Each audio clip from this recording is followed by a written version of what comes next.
Hi, I'm James and welcome to today's video when we're looking at this up, and I'm going to massacre the Russian pronunciation, VYSHiBALY, which is the assault on Ramstein Air Force Base on day one of the Cold War going hot. Now this was written by Dean Wilson of Rooksdown games. You can get it on Wargames Vault. I'll put a link in the description.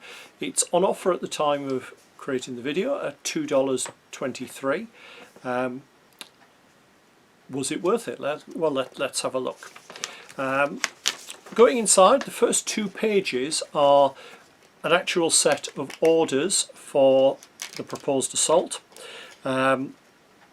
broken down very realistically into the various sections: information, intention, which covers things like the actual troops to be used, which are basically a company of VDV, company of airborne infantry, mortars, artillery, anti-tank, AA, and 2 Spetznaz groups.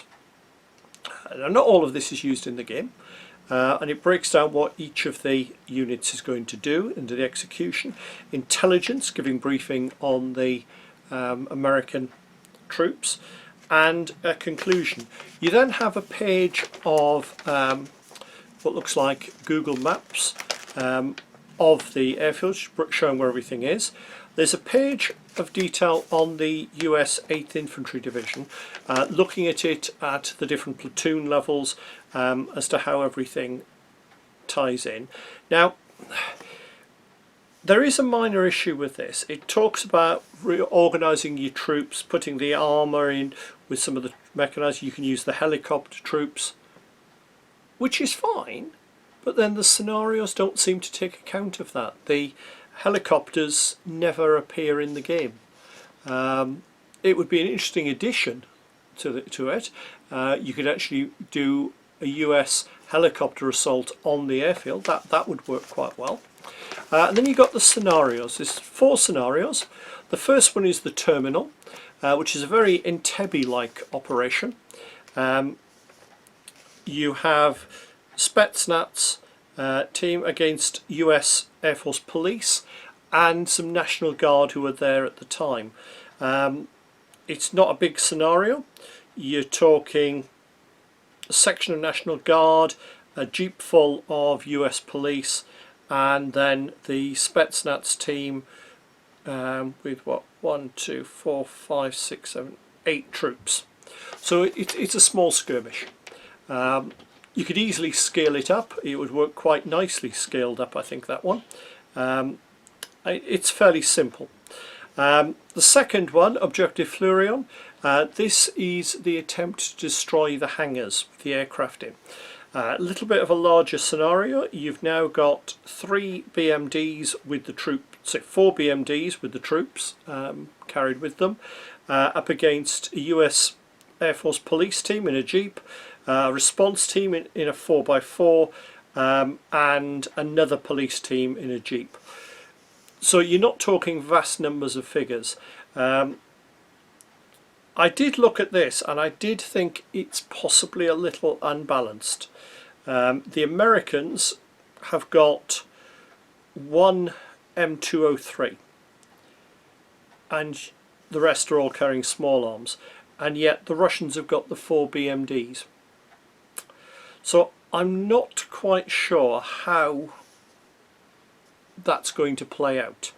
I think I'd probably change the forces round a little and vary them. The rules are also a little odd in that the 4x4s can travel cross country and through the woods, whereas the BMDs can't. I'm not entirely convinced on that one. I understand it for game balance. We then come on to the third scenario, ambush. Now this is probably the biggest. Well, it is the biggest scenario in the game, and it's basically a thunder run with 5 American APCs full of troops up against 4 BMDs of VDV. Yeah, it's a nice little scenario. I think it's going to be easy enough to play. I think it'll work well. It takes place with a small village, and you've also got a major road junction. It's odd again in that it talks about the M1, sorry, the victory conditions for the M60s. If each destroyed M60, well, there aren't any M60s in the force list. I'm assuming that's to do with the bit at the start where you can change your forces around, but unfortunately there aren't any concrete rules. It's just a bit of a suggestion. So again, I mean, that one's probably a very balanced scenario. It's all about the American troops getting off table through ambushes against concealed troops. I think that would work quite well. What I probably would be doing is looking at possibly having multiple route options, multiple forces, and play that as a bit more of a campaign. And then the final scenario, Alamo, Alamo, Alamo, is very small scale scenario with troops breaking into the tower at Ramstein, and it's basically a section of VDV against a section of US Air Force Guards that will get reinforced. The level with this one is it's very much a case of creeping around a building using silenced firearms. Potentially quite a nice little scenario. So those are the 4 scenarios. It talks in the start about the scenarios when the American bit, they should be timed and linked. Bear in mind World War III will happen at 0 or 400 hours. Yeah, but there is nothing then that actually links the scenarios together. As 4 independent scenarios, they're quite nice. I'm concerned on the balance possibly. But I think they would easily expand. You could play them with a small skirmish game. I might well try them with 1 hour skirmish war games. The John Lambshead, you can see my review of that elsewhere on the channel. And the larger ones I'd probably use 7 days to the River Rhine, probably adding a few more troops in. But yeah, they're okay. They're okay. It's crying out to be expanded into a campaign. You've then got a bit of detail about the author, about a page and a half on him, and then a list of other titles available. And I will be looking possibly at 1 or 2 more of those. So overall, flawed success, I think is how I'd phrase it.